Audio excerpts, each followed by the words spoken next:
Olá, meus queridos irmãos, pais, e talvez você que também não seja pai. Certamente você já recebeu o primeiro vídeo, onde a gente faz o convite para que você participe desse estudo, baseado no livro Desafio aos Pais, do Dr. Paul Tripp. Então, esses estudos não são meus propriamente, mas eu estou fazendo a base de um resumo do livro com pouquíssimos acréscimos e sem tirar a originalidade, o propósito que o autor trouxe para esse estudo. Ele é muito bom, muito rico, ele é aguardado, né? Toda vez que o Dr. Paul Tripp escreve, eu vou falar um pouco sobre o autor também, ele é aguardado por autoridades mundiais, pessoas que escrevem também, mas ficam aguardando para sair o seu próximo livro, que os ajuda na educação dos seus filhos, na caminhada de suas famílias. Então, vale a pena. Então, convido você a participar. Hoje eu quero fazer uma introdução do livro, baseado no que ele mesmo escreve, e, como eu disse, com pouquíssimos adendos para facilitar a comunicação mesmo. Quem é o autor? Ele é um pastor, ele é escritor, ele é palestrante internacional, ele é mestre, é doutor, é casado, tem 4 filhos, mas acima de tudo ele é um grande servo de Deus, é um homem que ama servir ao Senhor. Ele é especializado nessa área de família e mais especificamente na criação de filhos. Tem hoje cerca de 71 anos e ele mora nos Estados Unidos. Ele é presidente do Ministério Paul Tripp, é bem conhecido no mundo todo e trata dessas coisas mesmo. Também é respeitado em todo o mundo por pessoas renomadas, como eu disse um pouco agora, por sua experiência na área de família, associado, obviamente, com os princípios bíblicos para as nossas vidas, para a vida dos pais e dos familiares. O porquê desse livro Desafio aos Pais? Na verdade, ele traz 14 princípios do Evangelho que podem transformar radicalmente a família. E são princípios importantíssimos, são eles que nós queremos trabalhar, quem sabe, em 14 semanas, se tudo der certinho.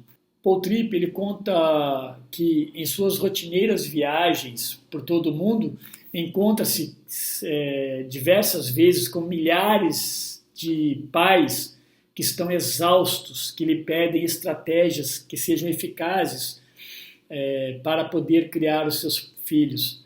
No entanto, o que ele percebeu foi que não é estratégia que esses pais, na verdade, precisam, mas sim eles serem motivados a alcançar tudo o que Deus os chamou para realizar como pais. Ainda não descobriram isso. E isso se deu porque ele se convenceu de que os grandes e nobres princípios e perspectivas do Evangelho de Jesus Cristo, eles estão ausentes na postura da maioria dos pais cristãos. Ou seja, os pais estão criando seus filhos com pouco uso dos princípios do Evangelho na sua casa. E isso se dá por uma forte verdade de que muitos pais cristãos nem mesmo sabem quem são em sua relação à pessoa do próprio Deus. E se você não tem a perspectiva clara de quem você é, consequentemente deixará também escapar a essência da tarefa para a qual Deus o chamou para fazer como pai, como alguém que vai criar filhos. Portanto, você vai tomar atitudes que nenhum pai ou mãe deveria tomar, por essa falta de conexão clara com o Evangelho na educação dos filhos. Como exemplo, o Paul Tripp diz na introdução que um dos desdobramentos que se segue pela falta de não ter identificado quem você de fato é em relação a Deus é que você acaba desenvolvendo uma visão de paternidade como posse. A ideia é mais ou menos assim: esses filhos pertencem a mim, por isso posso criá-los como eu achar melhor.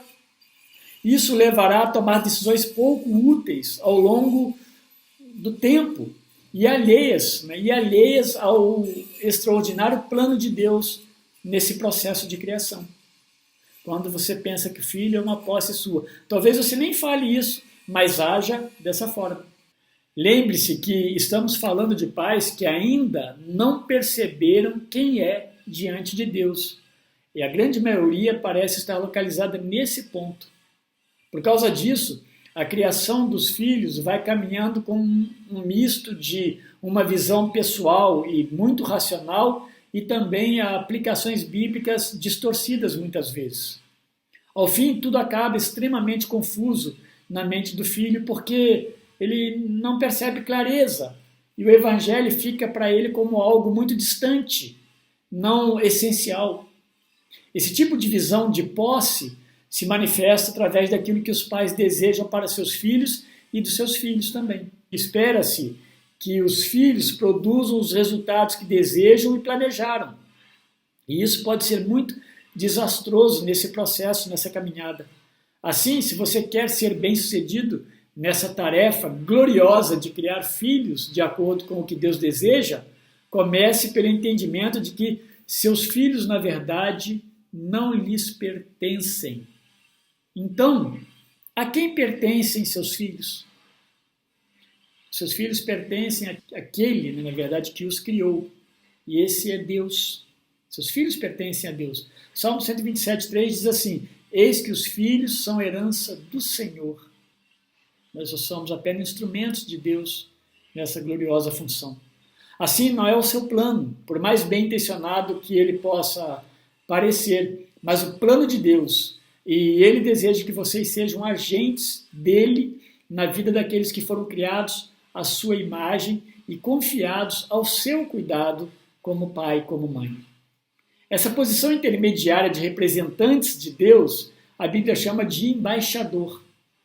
Assim, todos os seus atos e decisões como pais, nessa criação dos seus filhos, devem ser uma resposta à seguinte pergunta: qual é a vontade e o plano daquele que me designou para essa tarefa? Assim, serão removidas desse processo de criação interesses e necessidades pessoais, ou mesmo perspectivas culturais que tentamos injetar na criação dos nossos filhos. Dessa forma, criar filhos não se resume ao que desejamos para eles ou mesmo até deles, mas o que Deus, em sua graça, planejou fazer por meio de nós na vida deles. A verdade é que o pecado em nós é que nos faz mais proprietários de nossos filhos do que agentes enviados por Deus para cuidar deles, ou seja, embaixadores. O pecado nos faz mais exigentes do que pacientes. O pecado nos faz agir sem a direção do Criador dos nossos filhos. Em resumo, as maiores dificuldades em agir como embaixadores de Deus na criação dos nossos filhos somos, de certa forma, nós mesmos. Os pais proprietários buscam moldar seus filhos segundo seus próprios desejos e entendimentos. Já os pais embaixadores reconhecem que foram chamados para serem instrumentos da graça de Deus na vida dos seus filhos. Isso é importante. É muito diferente. Os resultados? Quais são os resultados de uma e de outra? O primeiro, que é o pai proprietário, ele afasta seu filho de Deus e de você mesmo, e dele mesmo. O segundo, que é o pai embaixador, ele leva seu filho para perto de Deus e, consequentemente, perto dele mesmo como pai. Bom, talvez isso te posicione melhor para ter um começo correto na criação dessas joias de Deus que ele colocou nas suas mãos. Não desanime e não se sinta habilitado o suficiente de forma que não precise de ajuda. Pense que, ao final, deseja devolver seu filho aos braços do Criador, a quem ele pertence, como filho de Deus. Daqui para frente, nós vamos ver coisas importantíssimas que vão te ajudá-los como pais, a conduzir seus filhos à luz da orientação de Deus. Então, ore por isso. Persevere. Peça a Deus para que vocês sejam instrumentos dele e não apenas pais cheios de ideias particulares. Deus o preserve em fé. Deus lhe coloque essa responsabilidade como preeminente, como prioritária, como mandatória na sua vida como pai e como mãe. Nosso próximo encontro será o título, na verdade vai ser o nosso primeiro estudo de fato, que chama-se o chamado para ser pai. e é muito interessante. Deus abençoe grandemente a sua vida.